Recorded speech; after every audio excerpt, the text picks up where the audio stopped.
તો ભારતીય હવામાન વિભાગે ચોમાસા અંગે મહત્વપૂર્ણ આગાહી કરી છે। હવામાન વિભાગે આ વર્ષે દેશમાં સરેરાશ 106% વરસાદ પડવાની સંભાવના વ્યક્ત કરી છે। હવામાન વિભાગ અનુસાર હવામાન જૂનથી સપ્ટેમ્બર 2025 દરમિયાન દેશના મોટાભાગના ભાગોમાં ઉત્તર પશ્ચિમ અને પૂર્વ ભાગના કેટલાક વિસ્તારો સિવાયના સામાન્ય કરતાં વધારે વરસાદની શક્યતા છે। આઈએમડીના ડિરેક્ટર જનરલ મૃત્યુંજન મહાપાત્રાએ કહ્યું હતું કે મધ્ય અને દક્ષિણ ભારતમાં સામાન્ય કરતાં વધારે વરસાદ નોંધાય તેવી શક્યતાઓ છે।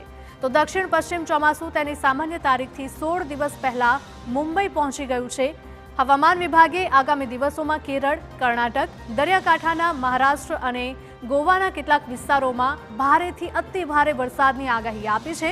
આ ઉપરાંત આજે કેરળ, કોંકણ સહિત મુંબઈ શહેર, મધ્ય મહારાષ્ટ્રના ઘાટ વિસ્તારો છે।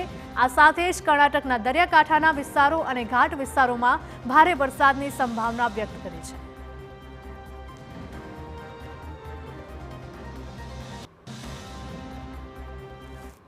फॉल मानसून सीजन में एबोव नॉर्मल होने का संभावना दिखाई दे रहा है। रेनफॉल सामान्य वर्षा की 106% होने का संभावना है। पूरी देश में सिर्फ नॉर्थ ईस्ट इंडिया, लद्दाख और एडजॉइनिंग एरियाज और कुछ आइसोलेटेड पार्ट्स साउथ इंडिया को छोड़कर सभी इलाका में एबोव नॉर्मल से नॉर्मल रेनफॉल होने का संभावना है।